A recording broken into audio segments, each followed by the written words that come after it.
So this is a video just to show you how to make a tapered cracker or a tapered popper.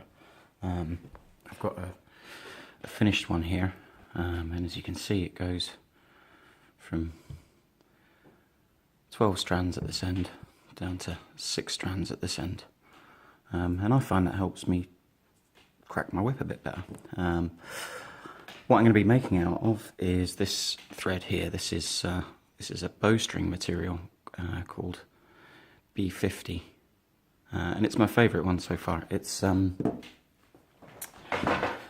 bit stiffer than what I was using before, and that seems to help stop the popper from, tangling up. And any knots that you do get in it are, they're quite easy to undo.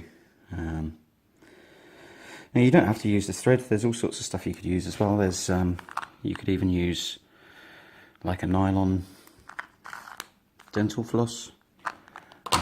You could use artificial sinew.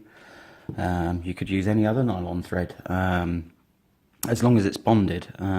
If you have a thread which is twisted, as you start to twist to create your thing, it's going to untwist on you like that. So you either want something which is quite like a filament or a bonded nylon thread.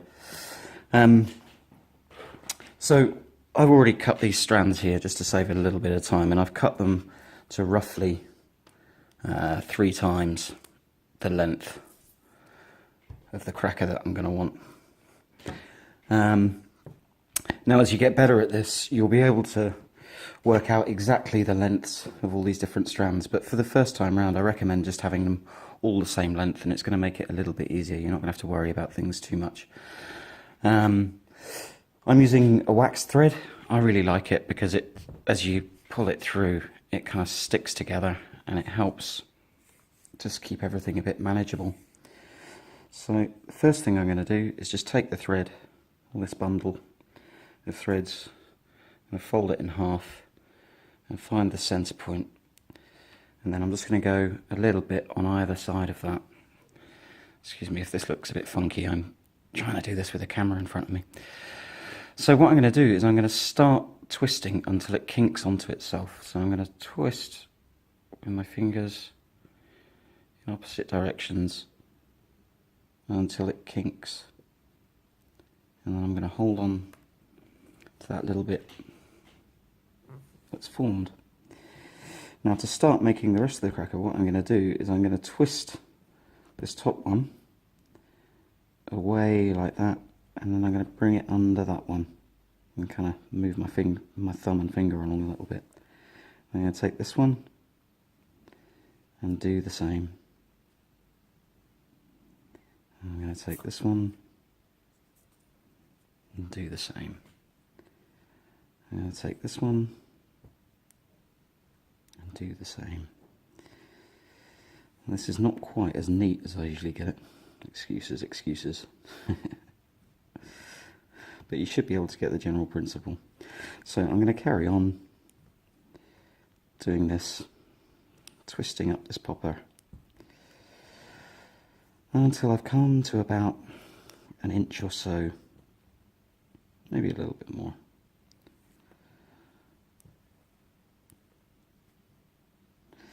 Okay, at this point I want to drop a couple of strands, so I'm going to hold on here to stop it unraveling, and I'm going to pull out one strand from this bundle,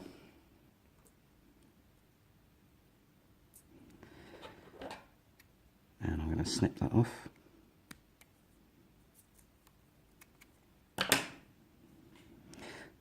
And I'm going to take another strand from the other bundle,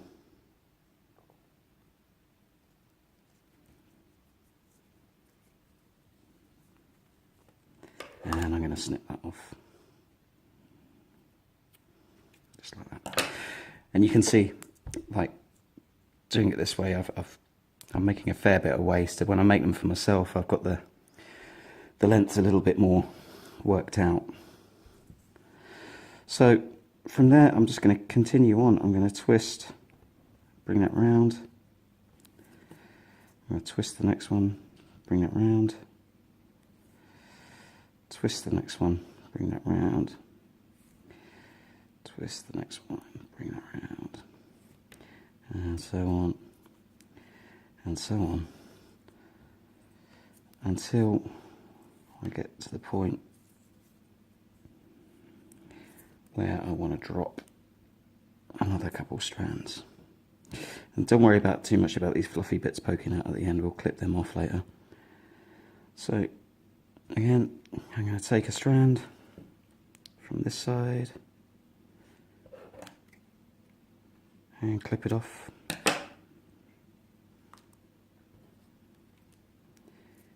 And I'm going to take a strand from this side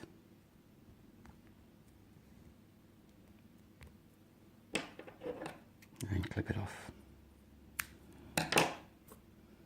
Now I want to end up with 6 strands, so I've got, how many left here? I've got 4 on this side, 4 on this side.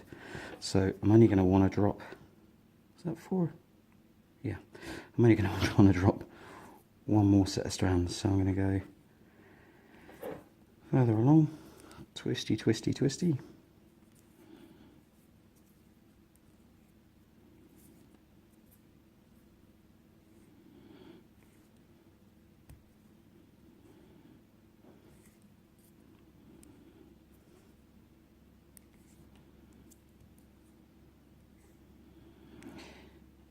And we'll do a couple more, I reckon.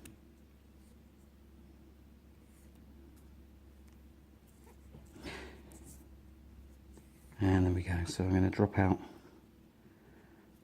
the last 2 strands that I'm going to drop. One from that side.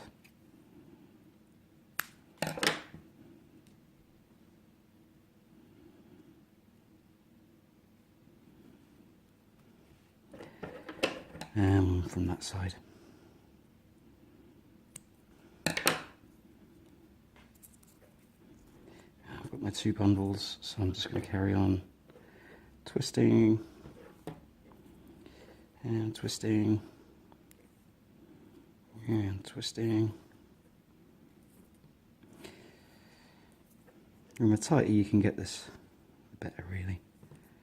Sometimes as well you'll see here like tension isn't quite even, so sometimes you might want to go back and just make sure that you're getting it as tight as you can.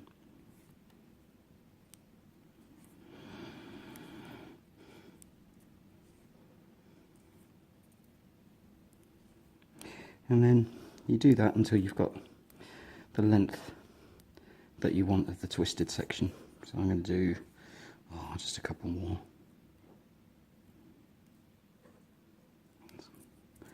Undo that, twisty roundy, and twisty roundy. Okay, so to finish it, what I'm going to do is I'm going to hold on here. And I've got 3 strands on this side, 3 strands on this side.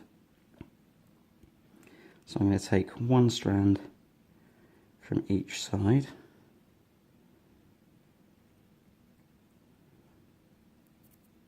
Come here. That can go over there. And a strand from the other side.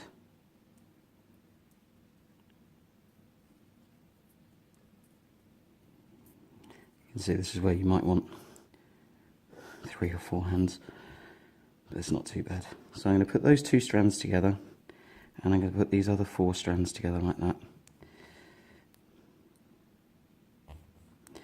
And what I'm going to do is I'm going to take these 2 and I'm going to make a half hitch over everything. And then I'm going to tighten that down as close to where the twist stops as I can, ideally a little bit on top of it. And then as you tighten it down and pull it, it'll go to the right place. And the reason why I've only done that with 2 strands is because it makes a much smaller knot. Now this one, which I've just made, isn't particularly great, but that would work fine. I'm going to clip off, I don't know, 1.5 inches, 2 inches, something like that.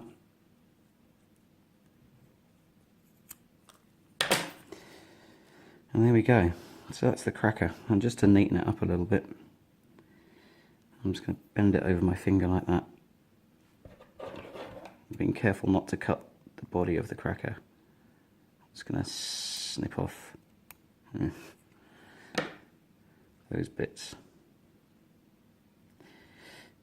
I mean, if you're really finicky on this, you can actually take a lighter and singe off the very, very stubby bits, but be careful when you do that, because remember, the whole thing can melt and burn quite easily, so you've got to be pretty sharpish.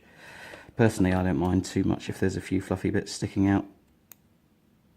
I tend to do some targeting things, and all my poppers end up looking pretty rough and ready after a while.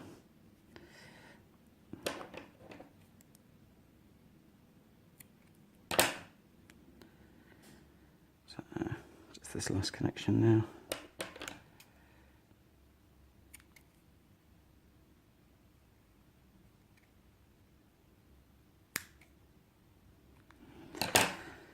And there we go. So a little bit of fluff there. Maybe nail clippers would be better.